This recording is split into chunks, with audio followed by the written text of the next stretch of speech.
Hi guys, today we're going to talk about how to test capacitors itself. In front of me I've got two types, DC one and AC high voltage one. Okay, how we actually can test them. First thing what we can do is inspect them visually. Okay, let me show you actually DC one, which is electrolytic, polarized one. It's got minus here, and so it's always shorter leg and the plus here. So never mix those up when connecting, otherwise it will blow up your cap. Way how to test visually is to check the vent itself. Usually is swollen when it's overcharged or running for a long time. Sometimes you might see some kind of leakage from the vent, so the electrolyte actually evaporate through this open vent, and some rust or damage on the cap itself. So the same on the AC one, which is not polarized one. You can connect anyhow, anyway, which way you want it. So 630 volts, 155J means is 1.5 microfarad, 5% tolerance. Okay, if that is done, you can actually start testing the capacitance itself. I've got the Lcr tester here in front of me, which capacitance is measured in farad. We can see it here. This tells you 4700 microfarad on this one. On that one is a little bit different. Always the last digit tells you how much you need to multiply. So it's 50 multiplied to the fifth. So it's 150,000 picofarad.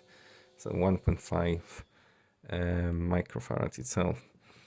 Let's do actually some test on it. Let's show me actually one of these we use is 1000 microfarad.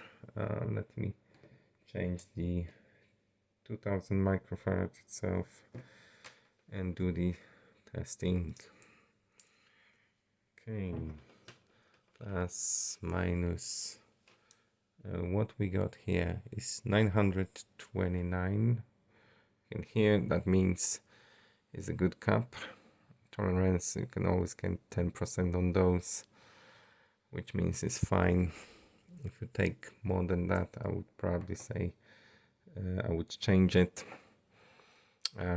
Let's run another one, for example. It's the same one, smaller one.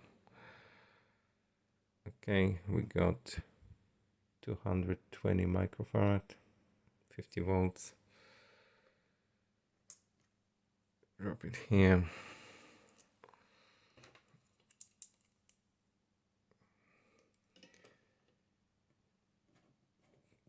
To put it here up.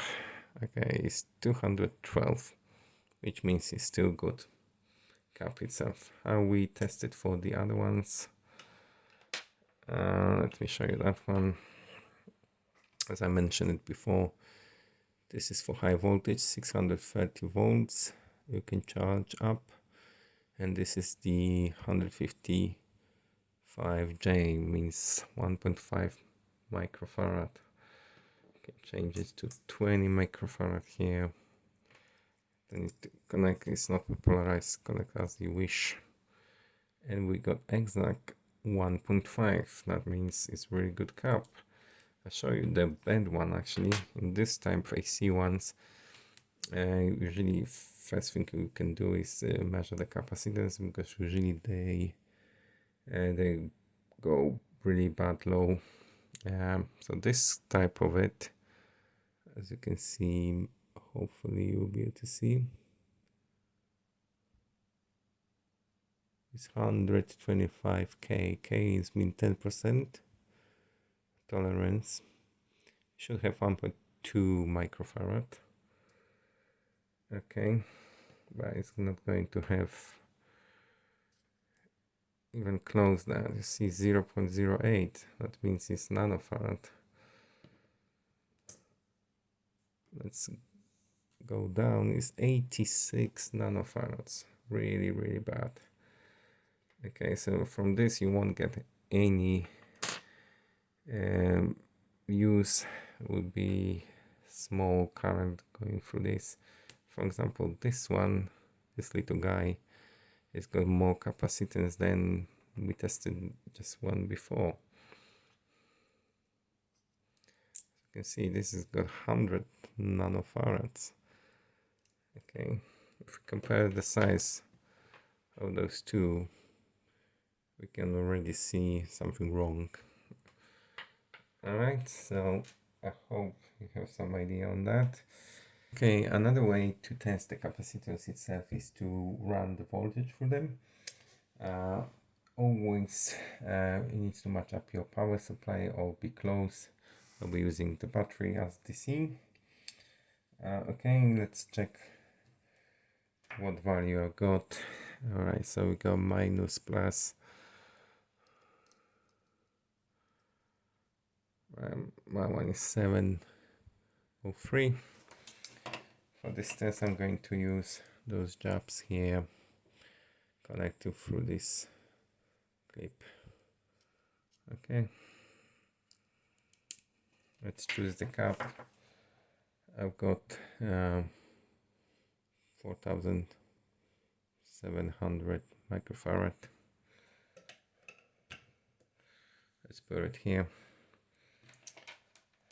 Okay, right, so it needs to go minus here, plus here. So it's already charged up. And let's test it actually, how much it's got. So let's see, it's got 7 volts. Let's disconnect these. See, still got it. Still got 7 volts. So going down because multimeter's got some resistance. Okay. Okay. Let's test it here. Let's see on the screen. We got 687 at the moment. Alright, here. So that will slowly discharge, but if we want to speed up the process, one way of doing it is to run the load resistance. So we can use the resistor here.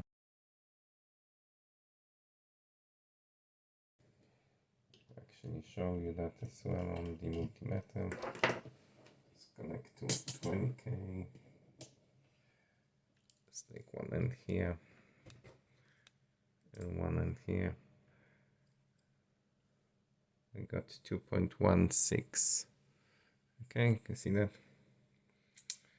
Right, so I'm going to run this. Let's go back to our voltage is set up to 20 volts and connect to minus and plus, and we've got still 87.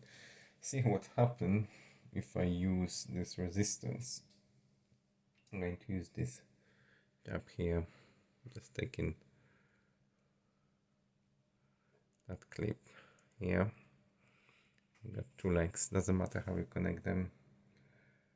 And let's check, see how fast it's going now.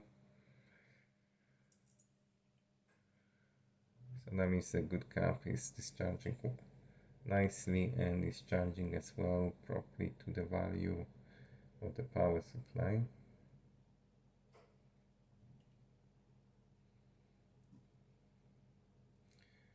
You see that takes a few seconds to discharge the cap using already 2.2k resistor. So imagine if you have a high voltage, 100 volts, that would take longer even that. Or microwaves, which they have like 2000 volts. They sometimes leave the cap for a week. Well guys, I think that's it. Give me thumbs up or leave the comments. If you want to see any other videos, press the bell and see you next time.